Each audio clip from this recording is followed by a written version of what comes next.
Sagittarius, the love that asked too much. When the heart walked into a dream it didn't know would hurt. There is a particular kind of love that finds you in midlife, the quiet kind, the hopeful kind, the kind that feels like a door reopening after years of telling yourself you no longer need one. It doesn't arrive with fireworks. It arrives with gentleness, with a message at the right hour, with a voice that sounds soft enough to trust. And for a Sagittarius who has carried more storms than she admits, it can feel like the universe finally remembering her name. Hello, Sagittarius. Tonight I want to invite you into the story of Olivia, a woman of 45, with a heart shaped by loss, courage, and an impossible willingness to love again. She didn't expect romance to return. She didn't go looking for it. Life had already shown her enough endings. But when he appeared with kind words, patient gestures, and the promise of something warm, Olivia allowed herself to believe that maybe, just maybe, she was being chosen again. Midlife love is different. It is careful, not impulsive. Deep, not loud. It doesn't ask for butterflies. It asks for peace. And that is exactly what Olivia thought she had found. A man who praised her strength, who said she deserved more, who made her feel seen after years of feeling invisible. She let herself believe in him, or perhaps more honestly, she let herself believe in the version of him she hoped existed. But as you already know, Sagittarius, hope can be both a miracle and a wound. This is not a story of rage or betrayal. It is the slow, cinematic unfolding of a truth she did not want to see. A truth many women face in silence. A truth about giving too much, receiving too little, and loving someone who came only with open hands, never open arms. And tonight, we walk with Olivia not to judge her, but to understand her. To understand you. To understand why the strongest hearts sometimes forget their own worth. Because every Sagittarian must eventually learn. When love asks too much, it is no longer love. Map 1. The afternoon she thought she was being chosen, the beginning that felt like a gentle return to life. The first time Olivia met him, the world wasn't doing anything remarkable. It was one of those late afternoons where the sunlight settles softly on the floor, where silence feels warm instead of lonely, where a woman who has lived through enough heartaches can sit with herself without longing for anything more. She was in the small cafe near her apartment, the one she often escaped to after work, a quiet place that smelled of old books and cinnamon. She had just opened her laptop to answer a message from her daughter when she heard someone ask, "Is this seat taken?" His voice was calm, unhurried, the kind that makes you lift your eyes even when you don't plan to. He sat across from her, and the conversation began the way most midlife conversations do. Gently, politely, with a softness that hides a lifetime of stories behind it. He complimented her books. He noticed her bracelet. He asked if she always came here at this hour. Olivia, who rarely opened herself to strangers, found her answers flowing easier than usual. There was something about the way he listened or seemed to listen that made her feel seen in a way she hadn't felt in years. Not adored, not worshipped, just noticed. And for a woman who had spent a long time being strong, being responsible, being the one others leaned on, being noticed was its own kind of warmth. When they parted that evening, he touched her hand briefly, almost as if by instinct, and said, "I hope I see you again." Olivia walked home with a feeling she hadn't felt in a long time. A quiet flutter beneath her ribs, not excitement exactly, but an unfamiliar awareness that her story might still be unfolding. When attention felt like a kind of salvation. In the days that followed, his presence slipped into her life with surprising ease. A good morning message. Call on his lunch break. A comment about how strong she must be to raise 2 children alone. He asked about her day, not in the shallow way people sometimes do, but as though he truly cared about the answer. And Olivia, who had spent years holding her own heart together, felt something inside her thaw. Midlife doesn't take away a woman's longing. It makes it quieter, deeper, more honest. She didn't want passion. She wanted presence. She didn't want promises. She wanted someone who understood that her scars were part of her story, not something to hide. He told her she seemed too alone for too long, that she deserved someone who appreciated her kindness, someone who admired her strength. Olivia knew these were simple words, but they touched all the places inside her that still felt tender. After her divorce, she had built a life that was steady but lonely, balancing work, parenting, bills, and the constant effort to remain whole. So when he looked at her with softness, when he said he admired her, she believed him. Or perhaps she believed the version of herself he reflected back, a woman worthy of gentleness. Evenings became the time she waited for his messages. Late-night conversations felt like small lifelines tossed across the distance between two people who understood loneliness in different ways. Olivia would sit by the window, the city lights flickering outside, listening to his voice and feeling, for a moment, that she wasn't carrying everything alone. Little signs that felt like hope. Eventually they began meeting in person quietly, briefly, in ways that felt spontaneous rather than planned. A coffee after work, a walk around the block before he had to run home. A conversation in a parking lot where the fading light made everything look softer than it really was. He never stayed long, but when he was with her, he made her feel as though she was the only thing that existed in that moment. He would hold her hands, look at her with an intensity that made her breath catch, say things like, "I don't know how someone hasn't treated you right." And she believed him because she wanted to. She believed him because her heart had spent years without a place to rest. Sometimes he would bring small gifts. Not expensive things but gestures. A cup of her favorite tea, a scarf, because the weather was getting colder. A handwritten note. These small details created the illusion of intimacy, the appearance of a man who paid attention. Olivia treasured these gestures more than she admitted, keeping the scarf folded carefully in her drawer. Rereading the note on nights when the apartment felt too quiet. She thought of herself as careful, as someone who had learned from past mistakes. But with him she softened. She allowed herself to imagine, not a future perhaps but the possibility of one. A woman who wanted to believe she was being chosen. There was a moment, one evening late in the fall, when she stood outside after meeting him for a short coffee. The sky was turning orange and the breeze carried a hint of winter. He hugged her briefly, kissed her temple and rushed off saying he had errands to run.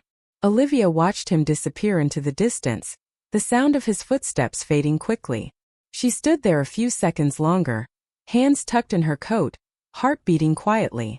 She didn't know it yet, but she was standing at the edge of a story she would eventually learn to outgrow. In that moment she was simply a woman who thought she was being chosen again. A woman who held hope tenderly, not foolishly. A woman who wanted to believe that love could return, even if it arrived late, even if it arrived imperfectly. Olivia walked home that evening with a small smile tugging at her lips. She didn't see the storm coming. She didn't see the patterns beginning. She only felt the warmth, the first warmth she had felt in a very long time. And for now that was enough. Map 2. The bright pieces of a beautiful illusion, when his problems became the bridge between them. It began subtly the way illusions often do. A few weeks after their connection deepened, he called her late in the evening, his voice low, trembling slightly. "Olivia, I hate to ask this but my mother is sick. Hospital bills. I'm short this month." The pause that followed wasn't manipulative. It sounded vulnerable, almost ashamed. And Olivia, who had spent half her life being the strong one, felt something inside her lean toward his need. She knew what hardship looked like. She knew how helpless it felt when someone you loved was hurting. So she helped, without thinking, without doubting, without asking for anything in return. The first time didn't unsettle her. It felt like intimacy. It felt like partnership. She told herself this is what two people do when one of them is struggling. And when he thanked her, softly, sincerely, with a kind of relief that made her chest tighten, she believed his gratitude. She believed the story he painted about himself. A man trying, a man burdened, a man who simply needed a little help to stand again. A pattern dressed like compassion. A week later another message arrived. His voice carried that same soft tremor. "My bike broke down. I need it for work." I didn't know who else to ask. Olivia didn't hesitate. She wired the money before he finished explaining. She didn't want him to feel embarrassed. She didn't want him to struggle alone. And she certainly didn't want him to think she didn't care. She told herself, life hits everyone hard sometimes. She told herself it's only temporary. She told herself, this is what love looks like when you're older. Helping each other stand. But a quiet truth lingered beneath her generosity. She was giving more than money. She was giving reassurance. She was giving validation. She was giving him a reason to stay. And though she didn't know it yet, she was also giving him permission. As the weeks rolled on, the requests continued, always wrapped in earnest excuses, always spoken with the same apologetic tone. Each time he would thank her deeply, tell her he didn't know what he'd do without her, tell her she was special. And each time Olivia's heart softened more. She believed she was helping a good man through a hard season. She believed he would one day meet her kindness with his own. She believed this was the kind of love she had been preparing for all her life. She didn't ask why he never invited her inside his home. She didn't ask why their meetings were always quick, always somewhere neutral, always somewhere easy to leave. She didn't ask why she never met his friends, why she wasn't part of his world. Because her heart filled in the blanks with the best explanations it could create. The tiny cracks she chose not to see. But illusions, no matter how gentle, begin to show their seams. One afternoon, after giving him another small amount, she watched him walk away across the parking lot. Something about his pace, brisk, detached, made a thin line of discomfort slice through her chest. It wasn't anything dramatic. It was just the way he didn't turn back, the way the goodbye had felt rushed, the way the connection seemed to vanish the moment her wallet closed. On another day, when she suggested they have a proper dinner together, he smiled apologetically and said, "Soon. Things are just complicated right now." Soon never came. They continued meeting briefly, always in passing, always with him glancing at the time, always with the moments slipping away too quickly for anything real to take root. Still, Olivia held on. Because hope is not logical. It is emotional. And women who have survived heartbreak know how to cling to the smallest spark when the world has gone cold. She told herself he was busy. She told herself he was shy. She told herself he wasn't ready to open up yet. But beneath all those justifications lived a softer, quieter truth, one she wasn't ready to face. She was in love with who he could be, not who he was. The slow realization that pain was not proof of love.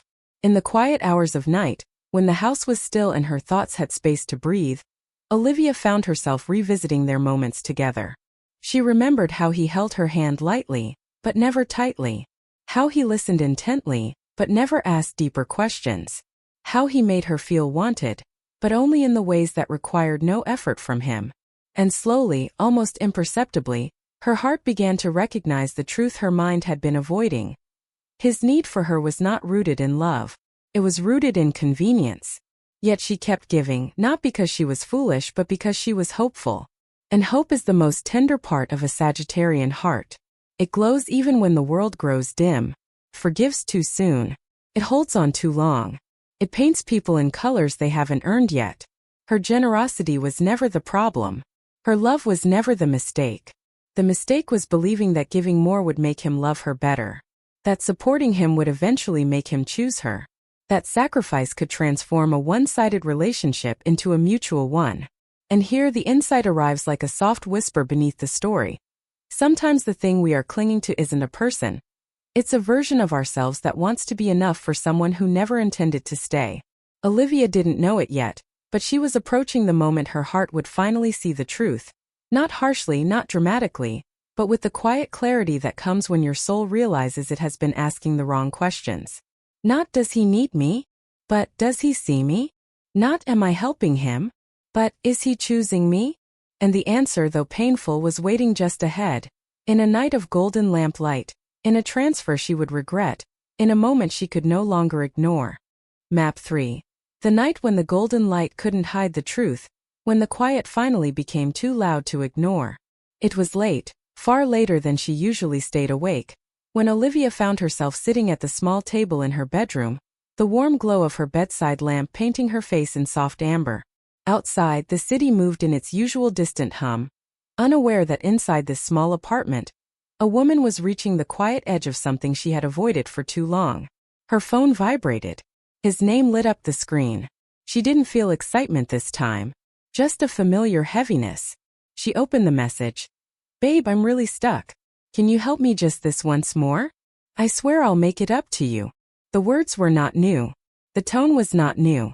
The story was not new. What was new was the way her chest didn't respond. No flutter. No ache. Just a dull, tired exhale. She stared at the screen for a long moment, her thumb hovering over the keyboard.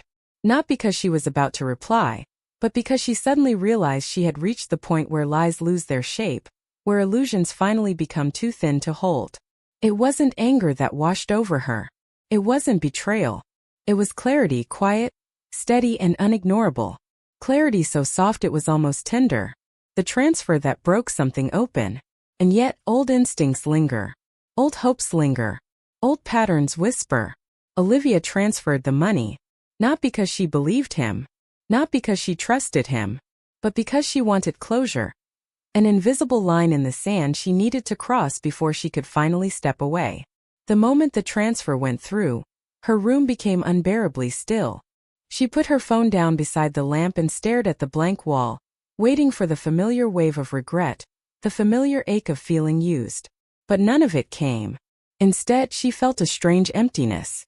An emptiness that didn't feel like a wound but like a truth. She leaned back in her chair, letting out a breath she didn't know she'd been holding. And in that moment, she saw her entire relationship with him, as if someone had quietly turned the lights on in a dim room. Every rushed meeting, every soft excuse, every disappearing act, every affectionate word that only came when he needed something, every promise that led nowhere. All of it rearranged itself into a story that finally made sense. Not the story she wished it was, but the story it really had been. The hardest realization. He took her help but not her heart. She stood and walked to the mirror. The woman reflected there was tired, but she wasn't broken. Her eyes held something different now, something steadier. Something that looked like a Sagittarius finally choosing truth over hope. And here, hidden inside the moment, was the psychological shift she had tried to avoid. It wasn't that he didn't love her enough. He hadn't loved her at all. She had mistaken his need for affection, his gratitude for intimacy, his dependence for connection, his requests for vulnerability. She had misread survival as sincerity. And perhaps the cruelest part, he took her money because it was easier. But he never took her heart, because that would have required effort, presence, honesty, accountability. Olivia pressed her hand gently against the glass, her reflection softening in the light. She whispered, "I gave you everything you never deserved, and you gave me nothing I could hold." Then for the first time she allowed herself to feel the truth fully. She had never been in a relationship. She had been in a transaction dressed as affection. The moment the door opened inside her. The next morning, sunlight poured through the curtains in that slow golden way that makes ordinary rooms look sacred. Olivia woke earlier than usual, her mind surprisingly clear. She walked to the kitchen, made coffee, and sat in the same chair she had sat in the night before. And in that simple act she felt it, the shift, the turning point, the internal gate finally opening. She didn't check her phone. She didn't wait for his reply.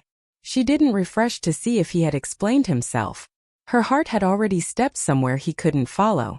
She realized something essential, something every Sagittarian woman eventually learns when her heart has been stretched too thin. You cannot lose a man who never chose you. But you can lose yourself if you keep pretending he did. She wasn't devastated. She wasn't furious. She wasn't shattered. She was simply done. That is the power of a Sagittarius awakening. It is not loud. It is not dramatic. It is not revengeful. It is simply final. She stood up, poured the rest of her coffee out, and wiped the counter with a soft, steady motion. Her body felt lighter. Her mind clearer. Her heart strangely calm. She knew exactly what would happen next. He would message. He would explain. He would plead. He would apologize. He would perform softness again. But this time she wouldn't move. Because sometimes the deepest form of healing is not fighting back. It's simply stepping out of a story that was never truly yours. And Olivia, for the first time in a long time, was ready to write her own. Map 4. When a Sagittarius loves the wrong way. The hidden reason she kept believing. In the days after her awakening, Olivia found herself returning to old messages, replaying conversations, tracing the fragile thread that had held her so tightly to a man who gave her so little. It wasn't longing, she didn't want him back. It was understanding, the quiet kind that arrives after the storm has passed. She wanted to know. Why had she stayed? Why had she tried so hard? Why had she kept giving even when her heart whispered that something was wrong? The answers didn't come in guilt or regret. They came in softness, in recognition, in the way a woman with enough life experience finally sees herself clearly. Because the truth was not that she was foolish. The truth was that she was hopeful. And hope is both the most beautiful and the most dangerous thing in a Sagittarius heart. Sagittarius women don't love in halves. They don't love cautiously. They don't love with one foot out the door. When they choose with their whole being. When they trust without reservation. And when they believe in someone, they believe in their potential, their goodness, their unspoken dreams. Even when reality does not support the story. Olivia didn't fall for him because he was worthy. She fell because she wanted the version of love she thought he represented. A love that felt gentle. A love that felt safe.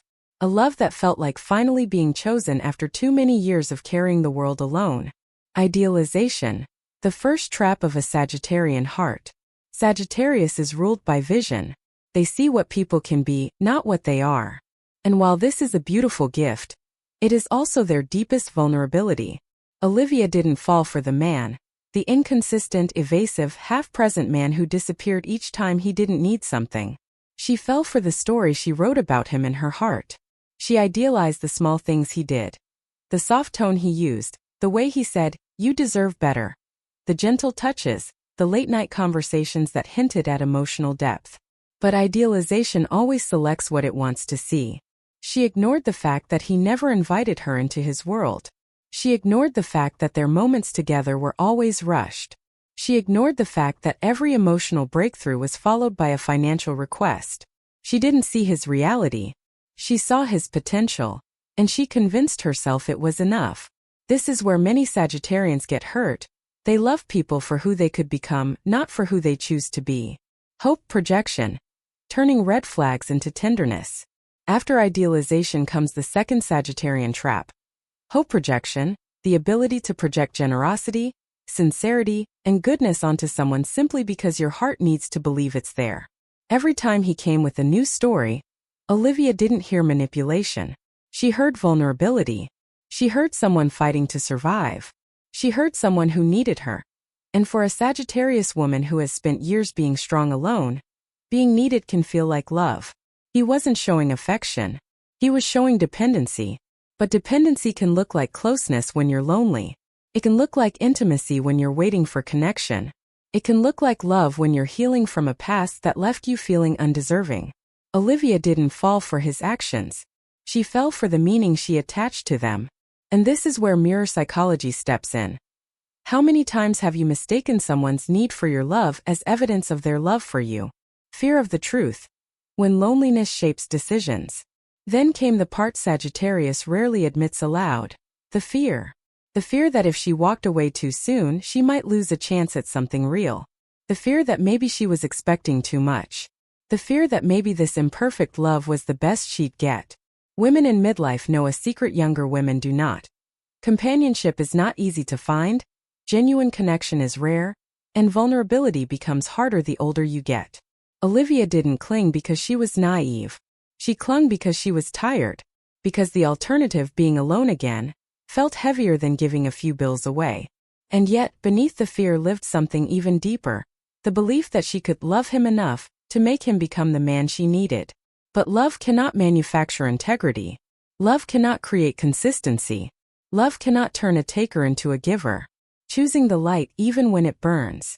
The most heartbreaking, most Sagittarian part of all this is that Olivia didn't love him wrong. She just loved him in a way he was never capable of receiving. She brought fire to someone who only came for warmth. She brought depth to someone who only wanted comfort. She brought sincerity to someone who lived on convenience. And when the truth finally unfolded, she didn't collapse. She didn't lash out. She didn't beg. Sagittarius doesn't fall apart when they finally see the truth. They rise, quietly, cleanly, irrevocably. Olivia's awakening wasn't anger. It was liberation. She realized something essential. Not every connection deserves the tenderness you offer. Not every story deserves the ending you imagine. Not every man deserves the way you love. She learned that love should not ask you to shrink. Love should not ask you to rescue. Love should not ask you to pay for someone's affection. She learned that love is not about how much you give, but about whether someone meets you at the same depth. And when she finally looked at her reflection and saw the woman she had become, wiser, softer, clearer, she understood the core Sagittarian lesson. Your heart was never asking for too much. You were simply offering it to someone who had too little to give. Map 5. When Sagittarius walks back to herself, the soft withdrawal that became her liberation. The morning after her final transfer, Olivia felt something unfamiliar.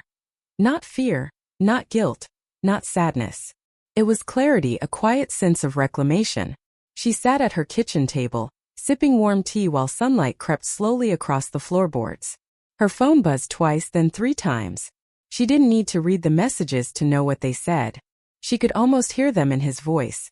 Apologies, explanations, promises that held no weight, gentle hints that he still needed her. But Olivia did not respond. It wasn't stubbornness. It wasn't a game. It wasn't punishment. It was peace. It was the first boundary she had drawn in years. A boundary not made of anger, but of understanding. She looked around her home, at the framed photos of her children, at the quiet morning waiting to be lived, and she felt herself stepping firmly into a world where her worth no longer depended on someone else's desperation. A world where she didn't have to prove her value through sacrifice. That day, she put her phone on silent, tied her hair back, and went about her life with a steadiness she had almost forgotten she possessed. And with each small action, folding laundry, watering plants, answering her daughter's call, she felt pieces of herself returning, like birds coming home after winter. The healing that comes from seeing yourself clearly again. In the week that followed, she found herself thinking less about him and more about the woman she had been becoming. She replayed her choices, not to shame herself but to understand them. She saw the quiet loneliness that had lived underneath her independence. She saw the longing she had buried beneath resilience. She saw the tenderness she had been so willing to give, hoping someone would finally choose to stay.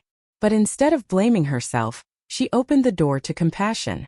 She whispered something she had needed to hear for a long time. You weren't wrong for loving. You were just loving in a place that could not love you back. And that realization freed her. Because healing isn't about forgetting. Healing is remembering differently. Healing is looking at the same story and seeing a different ending. Healing is finally acknowledging that she deserved the kind of love she kept trying to give away. A Sagittarius doesn't heal by closing their heart. They heal by redirecting it toward truth, toward themselves, toward a future they now know they deserve. The lesson only a Sagittarian can learn this way. One evening, as she sat on her balcony watching the city lights shimmer below, Olivia felt a wave of understanding settle into her bones. She finally saw the deeper truth behind everything that had happened.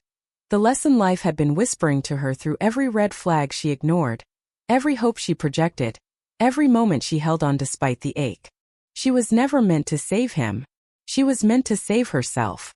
She realized that love, real love, doesn't ask you to fix someone's life before they can offer you a place in it. It doesn't drain you. It doesn't use you. It doesn't vanish when you have nothing left to give. Love, real love, meets you where you are. It grows with you. It honors you. It chooses you without needing to be rescued. For the first time in years, Olivia allowed herself to dream again, but differently this time. Not of a man who might someday see her worth, but of a life she would build from her own strength, her own clarity, her own gentleness. She realized that she didn't need to be chosen to feel whole. She simply needed to stop offering her heart to people who only came with open hands. And in that realization she found something precious. Self-respect reborn. A message for every Sagittarius listening. This story is not about loss. It is about remembering. It is about returning. It is about reclaiming your heart from places where it was never meant to stay. Sagittarius, listen closely. You do not ask for too much. You simply ask the wrong people. Your love is not overwhelming. It is rare. Your generosity is not naive. It is sacred. Your hope is not foolish. It is powerful when placed in the right hands. The world needs the way you love. The world needs your fire, your tenderness, your courage. But you must guard it from those who take without giving, who reach without holding, who request without offering. When a Sagittarius wakes up, they do not return to the places that wounded them. They rise quietly and irrevocably toward something truer. And so, Olivia didn't go back. Not because she hated him. Not because she wanted revenge. but because she had finally remembered who she was. A woman who loves deeply. A woman who deserves deeply. A woman who finally chose herself. An invitation to the listener. If you've ever loved the way Olivia did, with hope, with sincerity, with the belief that you could make someone better simply by being good to them, then this story is yours too. And maybe the moment you're waiting for is not an apology, not a change, not a miracle. Maybe the moment you're waiting for is yourself. When you're ready, share your story. You never know who might be healing through your words.